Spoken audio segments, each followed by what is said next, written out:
Hello everyone, good evening. তো আজকে সন্ধ্যাবেলা ভয়েস ওভার দিচ্ছি, তাই গুড ইভিনিং বললাম। তো দেখতে পেলে অনেক বাজার করেছিলাম, সেটা হচ্ছে পয়লা বৈশাখে যাচ্ছিলাম শ্বশুরবাড়ি। তো বাজার টাজার করে নিয়ে শ্বশুরবাড়ি চলে এসেছি, আর এবার কিন্তু মাম্মামকে নিয়ে বাইকে করে এসেছি। কিন্তু বিশ্বাস করো, একটু অসুবিধা হয়নি আসতে, ও মানে ভালোভাবেই এসছে। মাঝখানে একটু বিরক্ত করছিল, তখন মানে কোলে ঝাঁকানোতে ঘুমিয়ে পড়েছে। তারপর পুরো রাস্তাটাই ঘুমোতে ঘুমোতে এসেছে, আর এসেই বিছানায় শুয়ে দেখো খেলা করছে, ওকে ফ্রেশ করিয়ে দিয়েছি।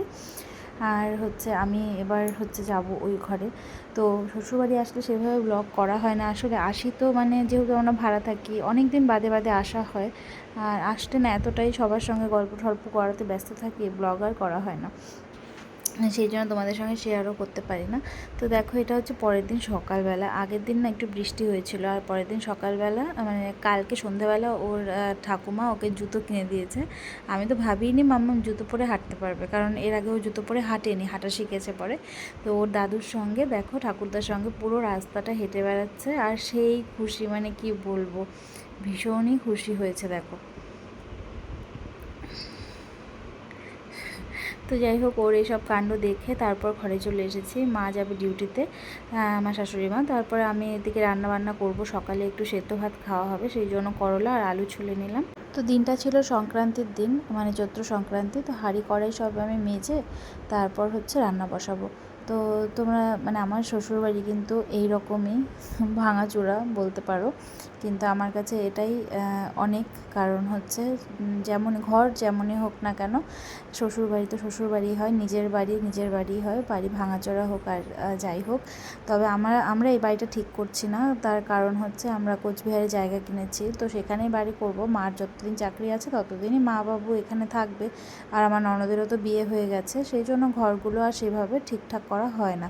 আর এই বাড়িটা না পুরো মানে বাড়ি অবস্থাতেই আমার শ্বশুরমশাই কিনেছিল, তো সেই জন্য এগুলোকে আর নতুন করে ঠিক করার মতো কিছু মানে এখন শুধু থাকা হচ্ছে। তাই মাঝখানে বিয়ের সময় রং ঠং করে সব ঠিকঠাক করা হয়েছিল, তারপর আবার রং ঠং চটে গেছে, এই আর কি।